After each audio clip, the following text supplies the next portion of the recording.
چند روز قبل کراچی میں شہری کو مسلح واردات سے بچانے کے لیے نجی ٹی وی چینل سے تعلق رکھنے والے اطہر متین نے ڈاکوؤں پر گاڑی چڑھا دی۔ ڈاکوؤں کی جانب سے کی جانے والی فائرنگ کے نشانے میں آ کر اطہر جہاں بحق ہو گئے۔ ذمہ دار اس شہر کے لوگ ہیں، وہ رہ کیوں نہیں یہاں پہ؟ میرا خیال ہے کچھ ہو سکتا تھا اگر کسی نے 15 کال کی ہوتی۔ ہم ان سے یہ مطالبہ کرتے ہیں، ہمیں فی الفور قاتل چاہیے اس کے۔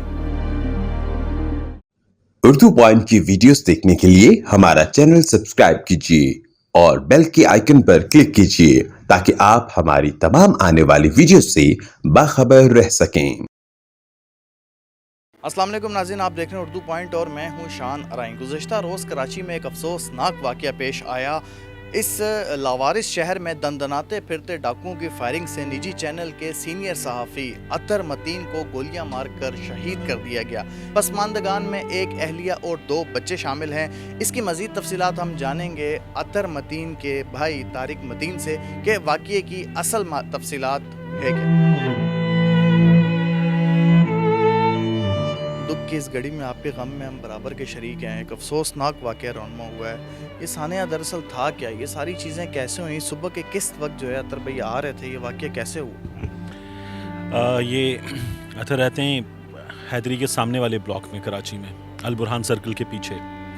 ان کی بچیاں جو ہے حیدری کی مارکیٹ جو اس کی بیک پر ہیں، سیفیہ ہاسپٹل کی بیک پر، یہ بچیوں کو اسکول چھوڑا اس نے اور یہ اس سڑک سے اپنے گھر واپس جا رہا تھا اور اس نے وہاں پہ ممکنہ طور پر یہ واردات دیکھی ہے، کسی کو لوٹ رہے تھے اور ایک سے زیادہ لوگوں نے دیکھی۔ لوگ ان کو وہاں پر موجود تھے، پورا سین تھا، تو لوگ ان کو پتھر بھی مار رہے تھے۔ تو اطہر نے جو ہے ان کو ہٹ کرنے کی کوشش کی ہے اور چھوٹی گاڑی تھی، مہران تھی، مینول تھی، اس نے جو ہٹ کیا وہ ہٹ بھی بہت زوردار نہیں لگی کیونکہ وہ ایک گاڑی ان کو پہلے ناکام ہٹ کر کے گئی تھی، تو وہ ذرا سنبھلے ہوئے تھے، بائک سے اتر چکے تھے۔ ہٹ لگی، وہ کچھ دور گرا اور وہ پھر اس کے بعد اٹھا اور اس نے اٹھ کے جو اطہر نے دوبارہ ہٹ مارنے کی کوشش کی۔ اس وقت تک گاڑی جو تھی اس کے نیچے بائک پھنس گئی اور پھر اس نے سامنے سے فائر کیا اور مار دیا ہے۔ سینے پہ گولی لگی ہے۔ کتنی گولیاں لگی؟ ایک گولی لگی ہے، وہ بالکل یہاں درمیان میں لگی ہے۔ سی سی ٹی وی فوٹیج آئی ہیں، ابھی ابتدائی تحقیقات میں کیا معلومات ہو سکی ہیں؟ اس ٹائم 15 پہ کال ہوئی تھی، پولیس واقعے کے جگہ پر فوراً پہنچی یا دیر سویر ہوئی؟ مجھے خود ڈھنگ سے ہوش نہیں ہے۔ سی سی ٹی وی فوٹیجز مجھے کچھ دوستوں نے 2 بھیجی، میں نے وہ دیکھی ہیں۔ سی سی ٹی وی فوٹیجز کتنی ہیں مجھے نہیں پتا، وہاں کتنے کیمرے کام کریں۔ میں نے یہ سنا کہ بالکل اسپاٹ کے اوپر ایک کیمرہ تھا لیکن وہاں 8:15 بجے لائٹ چلی گئی اور 9:25 پہ لائٹ آئی ہے، وہ کیمرہ جو تھا وہ کام نہیں کر رہا تھا۔ کچھ جگہوں پہ کیمرے غالباً وہ یو پیز پہ تھے، جس طرح سے بھی کام کرتے وہ کر رہے تھے، تو ان سے جو فوٹیجز آئی ہیں ان سے کچھ چیزیں پتہ چلی ہیں۔ اور لوگ یہ بتا رہے ہیں 15 پہ کال وہاں کس نے کی نہیں پتا، کیونکہ جب ہم ہاسپٹل پہنچے تو ہم نے اپنے بھائی کو سیفی ہاسپٹل کے میں احاطے میں کھلے آسمان میں ایمبولینس میں دیکھا تھا۔ جس جگہ کی ہم بات کر رہے ہیں اس کے آگے پیچھے چورنگیوں پر، گلیوں میں یہاں مسلسل رینجرز کی، پولیس کی نفری موجود ہوتی ہے سیکیورٹی کے لیے، اور یہاں وارداتیں مسلسل ہوتی ہیں۔ تو نفری بھی مسلسل ہوتی ہے اور وارداتیں بھی مسلسل ہوتی ہیں، تو پھر تو ذمہ دار وہی ہیں یا پھر ذمہ دار میں ہوں، ذمہ دار آپ ہیں، ذمہ دار اس شہر کے لوگ ہیں، وہ رہ کیوں نہیں یہاں پہ؟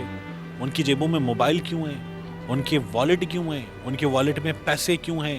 ان کی سانس کیوں چل رہی ہے؟ وہ گھر سے باہر کیوں نکلتے ہیں؟ وہ سڑک پہ کیوں آتے ہیں؟ ان کے سامنے کوئی آ جاتا ہے تو وہ لٹنے کو کیوں موجود کیوں ہیں، زندہ کیوں ہیں؟ وہ ہم لوگ ذمہ دار ہیں کہ ہم ہیں کیوں اس شہر میں؟ میڈیوکر سی نوکری کر رہا تھا، اس میڈیوکر سی نوکری میں اس کے ساتھ یہ 7 8 9 بار ہوئی ہے۔ کبھی موبائل چھن گیا، کبھی والٹ چھن گیا، کبھی موبائل پلس والٹ چھن گیا، کبھی موبائل پلس والٹ پلس گھڑی چھن گئی، کبھی اپنا اور وائف کا دونوں کا موبائل، والٹ، گھڑی، زیور چھن گیا۔ یہ بار بار ہوا ہے۔ تو ایسے شخص کا دماغ گھوم جاتا ہے کہ یار مجھے اگلی بار نظر آئیں گے تو میں ہٹ کروں گا ان لوگوں کو، میں خود لٹاؤں، میں کسی کو لٹنے سے بچاؤں گا۔ وہ کراچی کی کچھ صحافتی تنظیمیں ہیں جن کا اطہر رکن بھی رہا ہے، وہ یہ کہہ رہے ہیں کہ ہم ساتھ بیٹھیں، انصاف کے لیے وہاں پر جائیں، اور ہم ان سے یہ مطالبہ کرتے ہیں ہمیں فی الفور قاتل چاہیے اس کے۔ دن میں اطہر کے ساتھ ہوا صبح، رات میں گلشن بلاک 6 میں ڈکیتی ہوئی، بیکری پر گارڈ مارا گیا۔ اس میت والے گھر سے میری وائف اٹھ کے اپنے بچوں کے پاس جا رہی تھیں تو اسی جگہ جہاں اطہر کے ساتھ واردات ہوئی اس کے تھوڑے سے فاصلے پر ایک گاڑی لٹ رہی تھی، اور وہ لوگ ڈرائیور کو انہوں نے کہا کہ مت رکنا، نکل جاؤ۔ اور وہ لوگ نکل گئے وہاں سے. ہم اس جگہ رہ رہے ہیں, ہم اس شہر میں رہ رہے ہیں. اتنا دل خراش واقعہ, افسوسناک واقعہ کراچی میں رونما ہوا ہے. سننے میں آیا کہ 20 منٹ تک ڈاکو فائرنگ کرنے کے بعد روڈوں پہ دن دناتے پھر رہے تھے, بائک خراب ہو گئی تھی, لوگ پتھر مار رہے تھے, لیکن پولیس نہیں آئی. کیا کہتے ہیں آپ اس حوالے؟ یہ ایک واقعہ تو نہیں ہے, یہاں تو آئے دن اسی طرح کے واقعات ہوتے ہیں. آج ہمارے ساتھ ہوا ہے تو ہمارا دل بہت زیادہ دکھی ہے.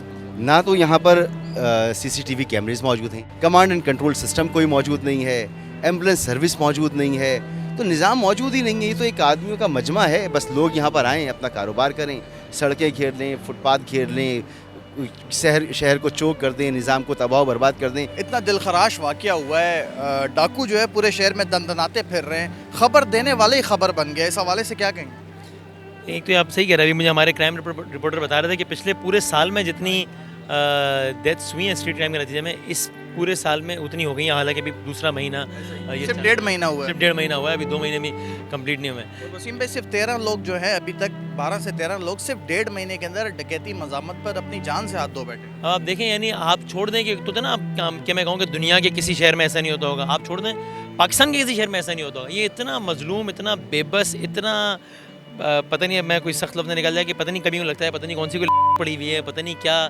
اتنا ایک جس کو کوئی اون ہی نہیں کرتا ہے اس شہر کو, کہ اس شہر کے لوگ جو موبائلوں کی وجہ سے مارے جا رہے ہیں. ابھی سب سے پہلا تو میرا انیشیل ریئیکشن یہی ہے کہ مجھے گورنمنٹ سے تو یہ توقع نہیں ہے کہ وہ کچھ ایسا کرے کہ کسی سے واقعات رک جائیں.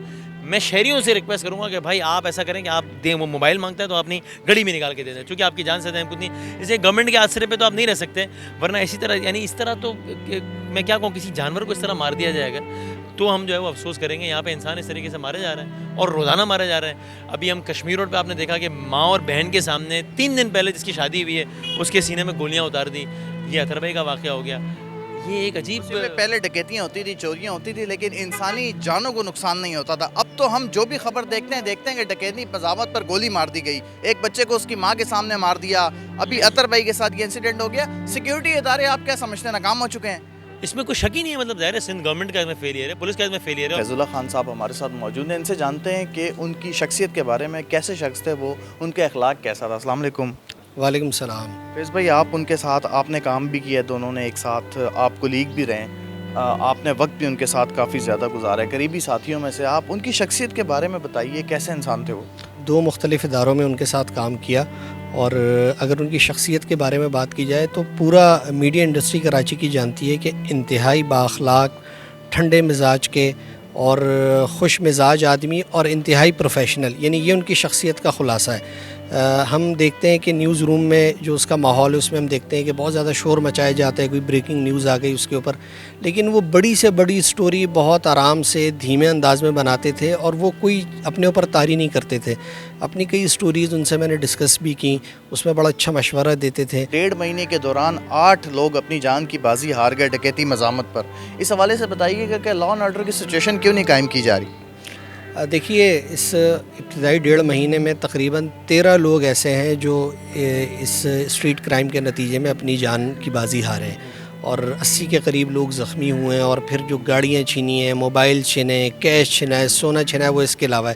ایشو یہ ہے کہ کراچی میں کوئی بھی وفاقی حکومت ہو یا صوبائی حکومت ہو یا یہاں پر کام کرنے والے ادارے ہوں, پولیس ہو, ان میں سے کوئی بھی سنجیدگی سے اپنا کام کرنے کو تیار نہیں. اگر وہ سنجیدگی سے کام کریں تو یہ کوئی ان جرائم پر قابو پانا کوئی مشکل نہیں. دیکھیے, صحافیوں کے پاس کیا ہے سوائے احتجاج کرنے کے, انہوں نے پھر ایک بار پھر احتجاج کا اعلان کر دیا. اس سے بڑھ کر ان کے پاس کچھ ہے بھی نہیں. وہ اپنا احتجاج ریکارڈ کرائیں گے. جو طارق متین, اطہر متین کے بڑے بھائی ہیں, انہوں نے تو کہا ہے کہ جب وہ سوئم سے فارغ ہو جائیں گے, اگر اس قتل میں لوگ ملوث پکڑے نہ گئے تو پھر وہ باقاعدہ دھرنا دے کر اپنا احتجاج ریکارڈ کرائیں گے جب تک اطہر متین کے قاتل گرفتار نہیں ہو جاتے. آپ بھی سنتے رہتے ہیں, ہم بھی سنتے رہتے ہیں. اس شہر میں پتہ نہیں کتنے منصوبے ہم نے سنے. کبھی سنتے ہیں یہاں پہ سیف سٹی کیمرہ لگ رہے ہیں لاہور کی طرز پہ, کبھی سنتے ہیں یہاں پہ ایک پولیس آ گئی ہے جو سائیکل پہ ہے, کبھی سنتے ہیں موٹر سائیکل پہ ایک پولیس آ گئی ہے, کبھی رولر اسکیٹس پہ پولیس آ جاتی ہے. وہ ہم دیکھتے ہیں جب یہ سال میں کوئی بڑا میلہ لگتا ہے تو اس میں نظر آتے ہیں وہ لوگ. لیکن جب کراچی کی عوام کراچی کی گلیوں میں کسی گاڑی کے لگنے کے بعد, کسی گولی کے لگنے کے بعد, گھروں میں ڈکیت گھس جانے کے بعد تڑپ رہی ہوتی ہے, سسک رہی ہوتی ہے, اس وقت وہ لوگ کہاں ہوتے ہیں؟ آپ نے تو کبھی نہیں دیکھے ہوں گے, میں نے تو کبھی نہیں دیکھے. کم سے کم اگر آپ نے دیکھے یا کسی شخص نے دیکھے ہیں وہ لوگ تو میری اصلاح کر دیجئے.